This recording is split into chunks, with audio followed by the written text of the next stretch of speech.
오늘은 하이델베르그 이제 믿음의 내용, 사도신경에 대해서 좀 살펴보겠습니다.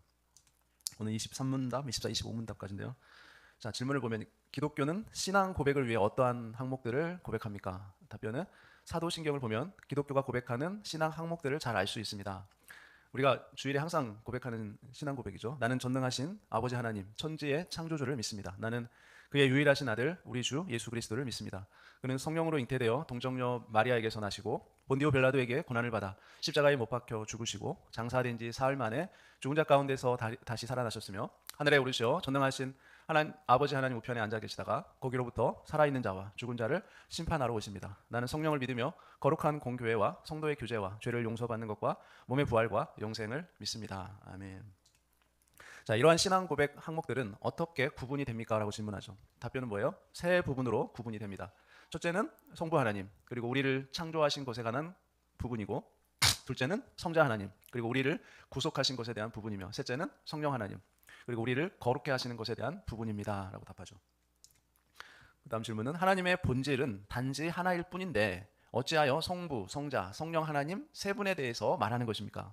답변 뭐예요? 그 까닭은 하나님께서 그의 말씀 안에서 서로 구별되는 이 세 분들이 단 하나의 유일하신 참되며 영원한 하나님이라고 그 자신을 계시하셨기 때문입니다. 라고 답변해요.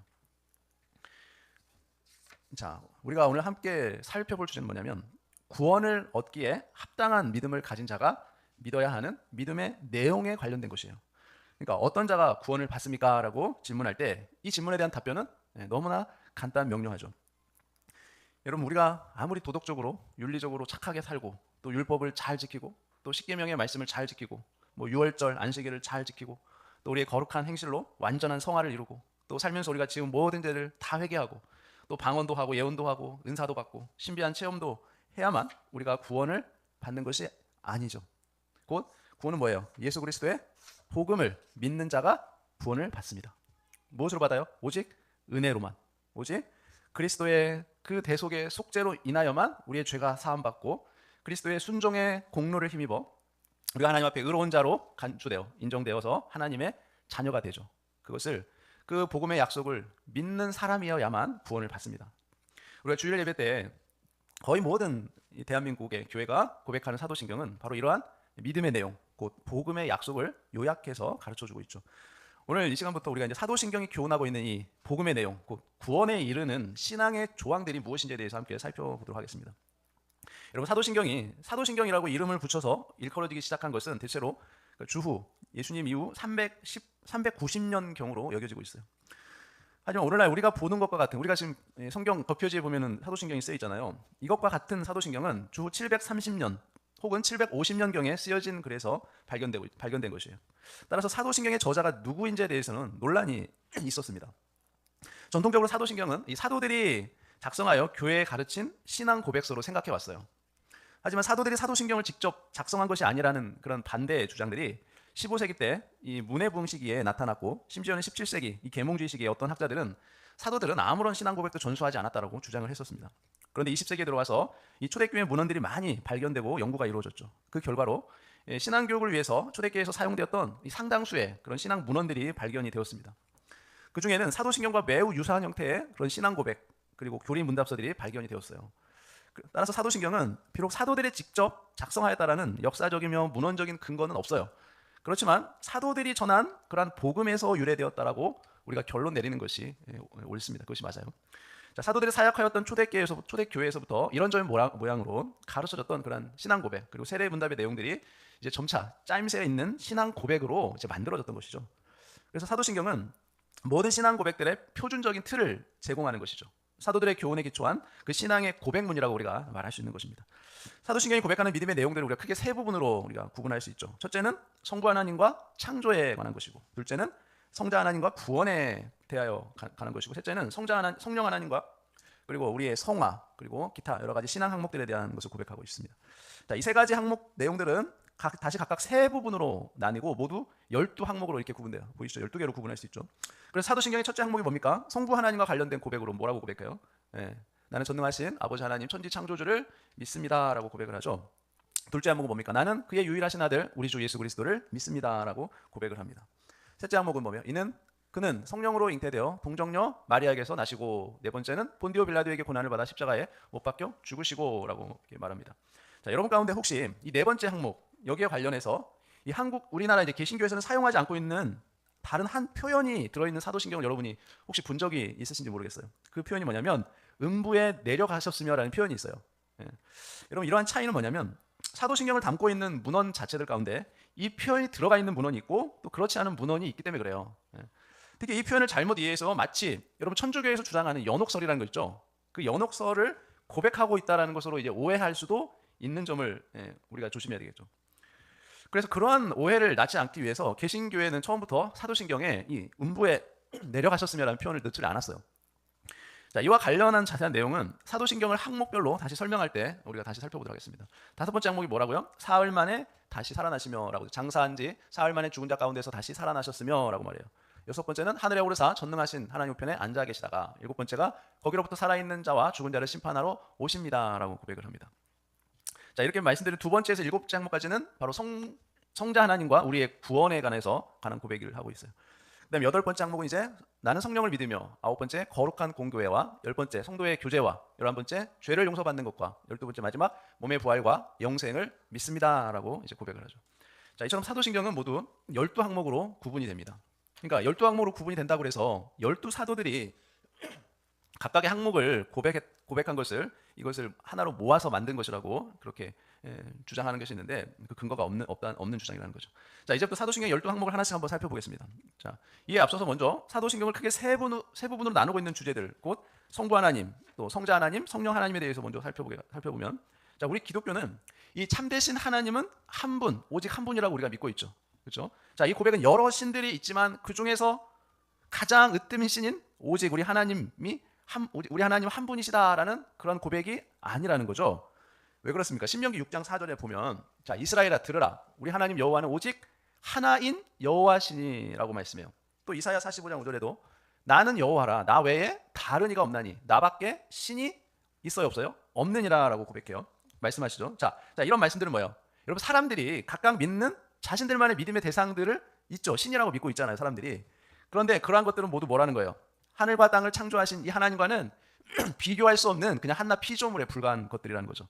다시 말해서 그러한 것들은 다 거짓된 신들이라고 말씀하는 거죠. 창조주 하나님과는 비교할 수 없다는 거예요. 따라서 기독교인들이 하나님은 오직 한 분이시라고 이렇게 고백할 때 그 의미는 뭐예요? 이 세상을 창조하시고 다스리신 하나님은 오직 우리가 무엇을 통해서 믿는? 성경을 통해서 믿는, 하나님 말씀을 통해서 믿는 여호와 하나님 한 분이시라라는 것을 가리키기 위한 것이죠. 자, 그런데 하나님이시라 경배를 받으실 만한 그 오직 한 분이신 하나님께서는 뭘로 어떻게 존재해요? 성부, 성자, 성령 하나님으로 계신다는 거예요. 자, 성부께서도 하나님이시고 성자께서도 하나님이시고 성령께서도 하나님이시라는 거죠. 자, 그러니까 하나님은 오직 한 분이신데 이 한 분이신 하나님이 어때요? 또 성부, 성자, 성령 세 분으로 존재하신다는 거예요. 그래서 우리가 이거를 좀 이해하기가 어려워요. 혼란스럽고 이해하기 어렵죠. 하나님이 한 분이시라고 하면서 왜 또 성부, 성자, 성령 이 세 분으로 존재한다고 말하는 걸까라고 우리가 혼란스럽죠. 자, 이 의문을 풀어가는 첫 번째 출발점은 뭐냐면, 먼저 성부 하나님, 성자 하나님, 성령 하나님의 이 고백은 사람이 임의로 생각해낸 것이 아니라는 거예요. 어떻게 알 수 있어요? 성경에서 그렇게 우리에게 계시를 하고 있기 때문에 우리가 알 수 있는 거죠. 그래서 여러분, 우리가 잘 아는 세례 요한이 세례받을 때, 세례 요한에게 예수님이 세례받을 때 마태복음에서 이렇게 말씀하죠. 자, 예수께서 세례를 받으시고 이제 곧 물에서 올라오실 때 하늘이 열리면서 누가 내려와요? 하나님의 성령이 비둘기같이 내려 자기 위에 임하심을 보시더니, 자, 예수님 위에 임하시잖아요. 그때 뭐가 있습니까? 하늘로부터 소리가 있는데 말씀하시되 이는 내 사랑하는 아들이요 내 기뻐하는 자라 하시니라. 자, 그럼 여기에 모두 몇 분이 등장하죠? 세 분이 등장해요.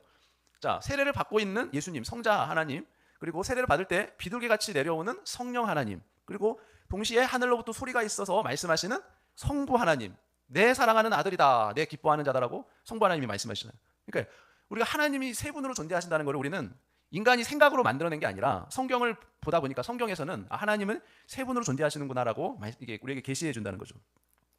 자, 그리고 또 마태복음에 보면 예수님이 하늘로 올라가시기 전에 이렇게 말씀하셨잖아요. 명령하시죠. 그러므로 너희는 가서 모든 민족을 제자로 삼아 아버지와 아들과 성령의 이름으로 세례를 베풀어라라고. 아버지와 아들, 성령의 이름으로. 그러니까 하나님은 한 분이신데 성부, 성자, 성령 하나님으로 계신다는 거죠.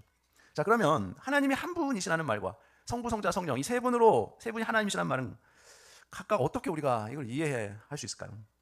하나님이 한 분이시라는 말은 우리가 앞서도 말씀드린 것처럼 이 하나님 외에는 그 누구도 하나님이시지 못한다라는 뜻이죠.